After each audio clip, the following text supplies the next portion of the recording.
Okay, so hello, we have Mike Hogan with us today. Mike, thank you very much for joining us. Mike is the director of York Associates. Mike has delivers training and corporate virtual teams and has led and managed virtual ongoing teams and project teams. He has spent over 13 years in business involved, working mostly remotely and virtually. Mike, thank you very much for joining. Thanks very much, Ehssan, for having me. I'm looking forward to talking to you. Likewise, Mike. Mike, so you had an extensive experience working virtually, and you're also giving a lot of kind of training to virtual teams. So what I wanted to ask you is, what are the 5 key aspects or important things that virtual teams need to master to work effectively? Yeah, okay. Well, I suppose when we think of working in virtual teams, we've got people who need to do it constantly as part of their ongoing job, what we might call ongoing teams. And then there are people who are doing it together collectively for a finite period of time, quite often a project. So project teams. And I think type of team or either type of person, one of the key things, let's say at the very beginning, is visibility. In terms of who are you, um,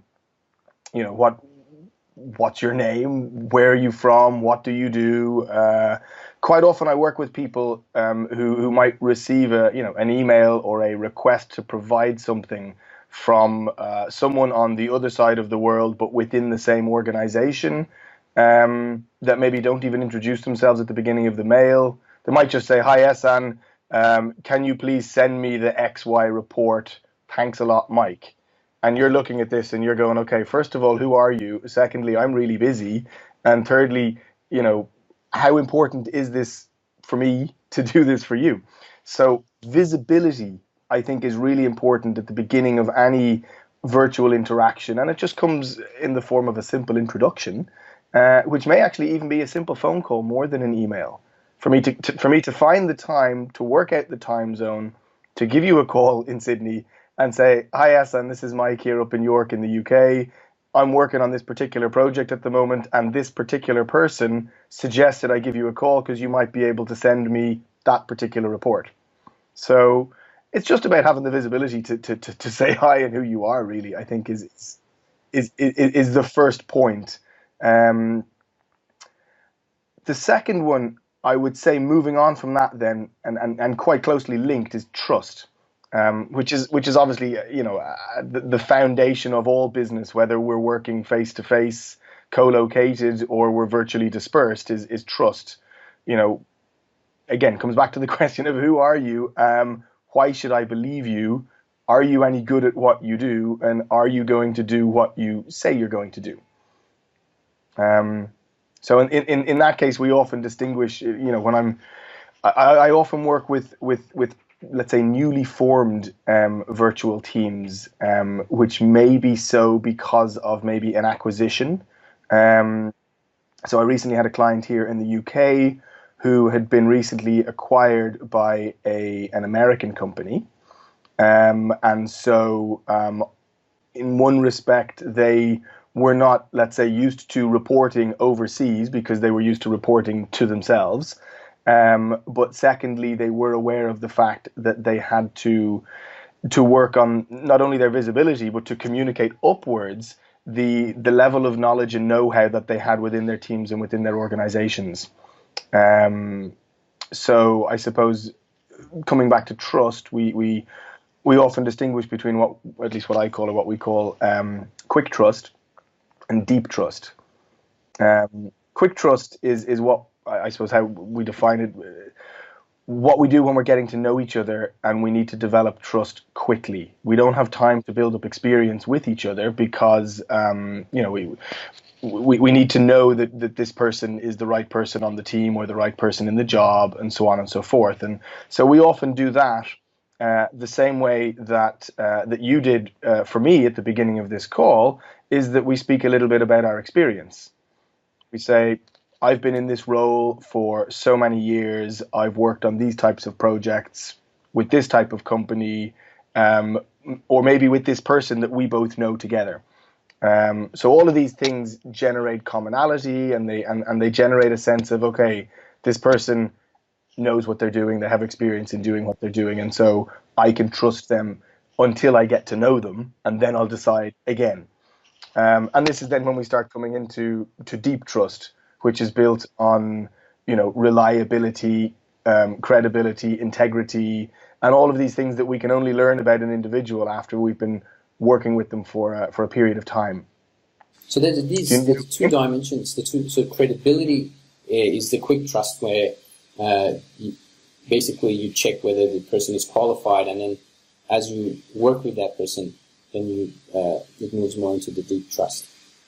Yeah, exactly. And so quite often, people think more about the deep trust, and that trust is something that can only come over time. But when you're working in a virtual team, it's essential you can build it up incredibly quickly, because you may actually be working with people that you are never going to get to meet face to face.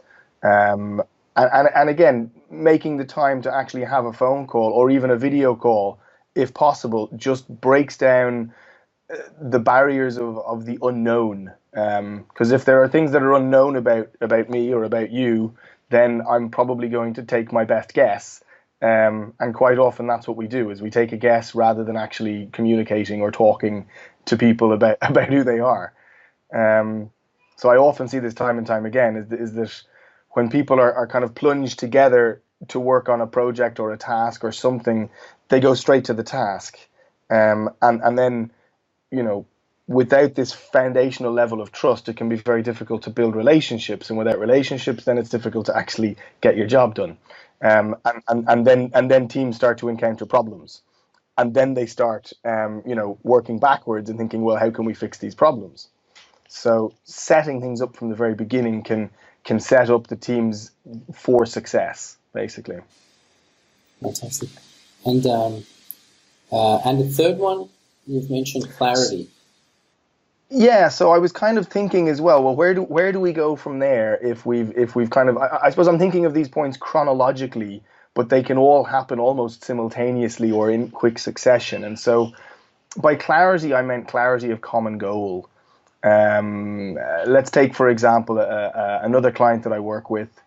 Their virtual teams consist of cross-functional, cross-border team who need to work together successfully on a global basis to deliver customer value, but simultaneously they also all have local functions with a local focus. So we often see this. It's not a specific project team. It's just ongoing work whereby these individuals might be spending 30% of their time with the global focus for global clients and customers, and the other 70% for local clients and customers. And so clarity and clarity of common goal, I think, comes around an understanding, a mutual understanding that everything we're doing together virtually and remotely is ultimately leading to our organizational common goal of increasing customer value or service to customers or what we can offer customers. Even though the people I'm working with are in distant places, and maybe the person who's leading this function is also in a very distant place, it can become very easy to somehow downgrade or this global focus when you simultaneously have a local focus. So I suppose it's about trying to break down silos and local thinking and see that what we're doing in the big picture will help bring us all towards our common goal, which will ultimately increase the value of the company, which will then increase my value to the company. Absolutely. And with the clarity, I think it also potentially includes transparency, like kind of being transparent about the level of commitment and other involvement of individuals in other projects, so that there's a bit of clarity around time commitment and availability as well. That's exactly it. That's absolutely it. I mean, the fourth point that I had on my list was understanding, but we could also flip that to what you've just said as transparency. So it's about understanding that the people that I'm working with have other things to do. It's about understanding their time constraints, their time pressures. If we think of Covey's time management grid, what's urgent and important for me might be not urgent and unimportant for you, or vice versa. And so we always, when we're working, when we're working virtually, all of the things that can be very easily solved face to face by popping into your office next door and saying, "Hey, are you busy at the moment? Can you help me with this?" Um, they become, I wouldn't say more difficult or more challenging in a virtual environment. We just have to be more aware of them. We have to think of them more, and then virtually pick up the phone and say, "Hey, Ehssan, are you busy at the moment? Can you help me with this?" Rather than just sending it over and asking you to do it, because you could be sitting at the other end, up to your eyes in work, completely stressed, and then another thing comes in from this other guy who's on the other side of the world. And so again, we then start thinking of urgent, important, not urgent, not important, urgent but not important, or important but not urgent. And where do things fit? So transparency of just saying to people, look, I'm working on this thing at the moment. I need to prioritize it for this, and this reason. Can you help me? Um, so I suppose it's a link between transparency and understanding, and then respect for other people's time. Um, you know, Again, I can't assume that I can push something through you quickly because it's urgent for me, because I have to respect that you might need notice. Your schedule might be busy. You might have to plug something into a particular time in someone's schedule. Um, and I suppose I can see that in the organization I work in as well. In York Associates, we largely work as a virtual team. Those of us who are involved in training delivery, because we're often located locally where the client is, and we do have a team in our training center here in York as well. But we don't actually physically get in to see them that often. So there's a lot of virtual communication there, and amongst ourselves as a director team. I know you know my colleague Bob Dignan as well, and I physically only set eyes on him probably once a month, maybe, if even. But we're transparent with each other about our time, our schedules, so that when we do meet each other, it can be for a short period of time, but very precise and effective. And I think this is what it comes down to is just, I suppose the point with respect I was thinking about is just thinking about people's workloads and about their changing priorities as well. Because if I set a meeting with you for Friday at 10 in the morning, and we've set that 4 or 5 days ago, who knows what's going to happen on my workload between now and then, that maybe something will have happened which just makes it not possible for me to hold on to that meeting. And it's no sign of disrespect for you. It's just a sign of something urgent and important might have landed on top of me since we set the meeting time. But then I shouldn't do that too often, because I need to respect your time as well. And so, So yeah, sorry to interrupt it. no, go on. So with understanding and transparency, would understanding also entail kind of really understanding what motivates the other individual, also kind of looking more into understanding their motives, their values, and so that you could really link your own objectives to the values and motives of that individual? Would that also entail that would that cover it? Absolutely. Because when we start thinking about values, and when we're working in cross-border situations, everyone on a personal level obviously is motivated by different things, both intrinsically and extrinsically, and they will have values and motivations rooted in them from a work-related focus, but also on a personal level, and possibly also on a cultural level as well. And understanding more about people's values and what drives them, like you said, will help us better align our needs with their needs. And this can happen, through, again, coming back to the first point, visibility. It can happen through a series of conversations when you need to work with someone for the first time. Rather than focusing straight on the work, we need to invest a bit of time in actually getting to know the person and finding out about, well, how do you like to work? how do you best like to communicate? Um, what's normal? What's a normal response time for you when sending an email? I'll tell you what a normal response time for me is. I'll tell you why sometimes I might not be able to make that, and the reasons why it might happen, because I'll tell you a bit more about my workload and my, and then and then we start bringing, let's say, family life or private commitments into it as well. Um, you know, Everyone's very busy at work, and we can't always, let's say, work later in the evenings or start too early in the mornings if we have maybe childcare commitments where we have to drop a child off to nursery or pick them up or something like that.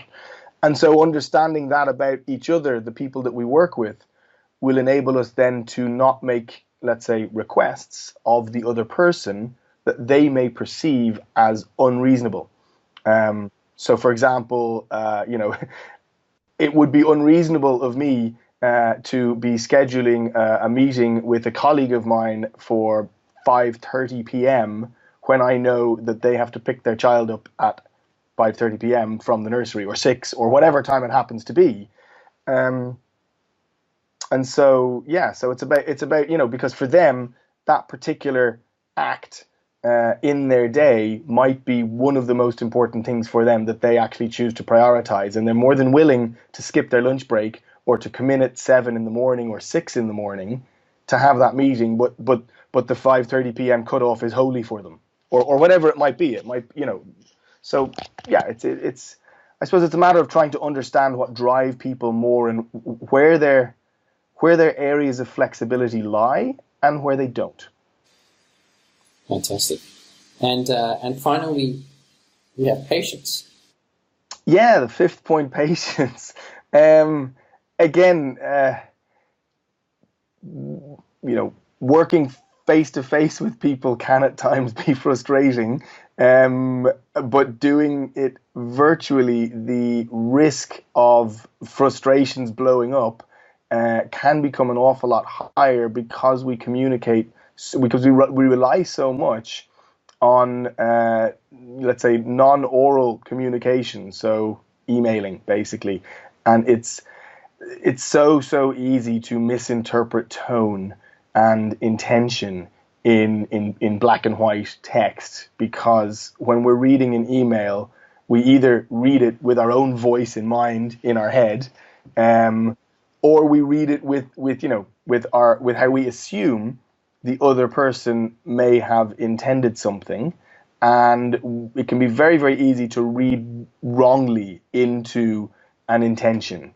And then this can lead us to thinking like, oh, why are you sending me this now so late on a Friday afternoon? And putting me under pressure, and this is unreasonable. And these are all the things I'm thinking in my head when I see an email that comes in. And I need to slow my thinking down a little bit.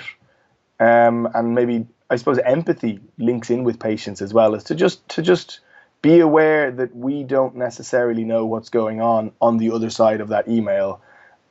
We might not necessarily be aware of the motivation behind what is being communicated, and so if we find ourselves reacting negatively to anything or anyone, I would say to just capture that thought and hold it, and not let it manifest itself. And dig a bit deeper first and try to find out what's behind the feelings that we're having, but also what's behind the message that's being communicated or requested or whatever it is, and seeking to clarify before we let impatience manifest itself. So I suppose that's what I meant by patience, is to just hold back a little and be aware of the fact that working virtually, can be more challenging, but doesn't have to be. It just comes down to how we choose to interact and communicate with others. And also, what you mentioned, I think, makes a lot of sense. And I've been thinking about this issue of, always trying to give that person the benefit of the doubt that they had the right intention or the positive intention. Because if, I guess, undoing a negative reaction is much more difficult than kind of, I guess, come back to them in a positive manner. And really understand their true intentions. And if it does happen that they did have malicious intentions, at least you responded when you were sure rather than when you assumed. So, yeah, exactly.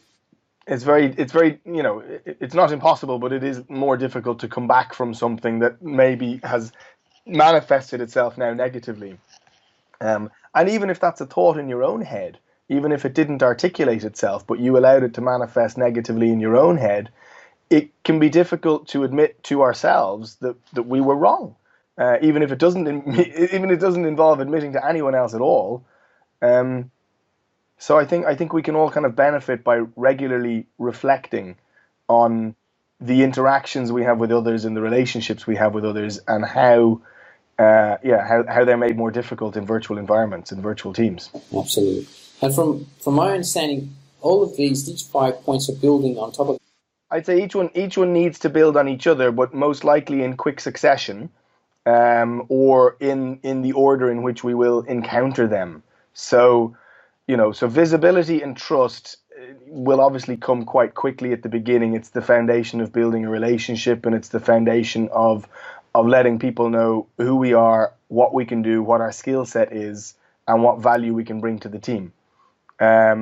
Very soon after that, we need to be aligned on our commonality of the goal, and get an understanding for what drives each other, in terms of both intrinsic and extrinsic motivation, and also maybe what pressurizes each other, both locally and within the teams. So these first 4 points, visibility, trust, clarity, and understanding, will all need to come quite quickly, kind of near the beginning, and they naturally will as well, or at least ideally. And then patience is the one that we probably won't need at the beginning of the team, because we're in the honeymoon phase, so to speak. But then, as soon as things start to norm in any way, that's then when we need to be able to draw on our skill to have patience, and to withhold any quick judgments we might be making. Mm-hmm. Fantastic. Now, thank you so much, Mike. I mean, I think those 5 points are fairly simple. I guess there is some complexity in implementing them to some extent, but easy to remember and easy to implement for virtual teams. And we have students who are working virtual teams, so they would, I'll be sharing this video with them so that they have a kind of a better understanding of how to start working more effectively in their virtual teams. So, great, excellent. That was fantastic, and thank you so much, Mike. And it's been a pleasure, and I look forward to talking to you again soon. Yeah, lovely. So do I, Ehssan. It's been enjoyable. Thank you, and have a great day. Thank you, Mike. Thanks, you too.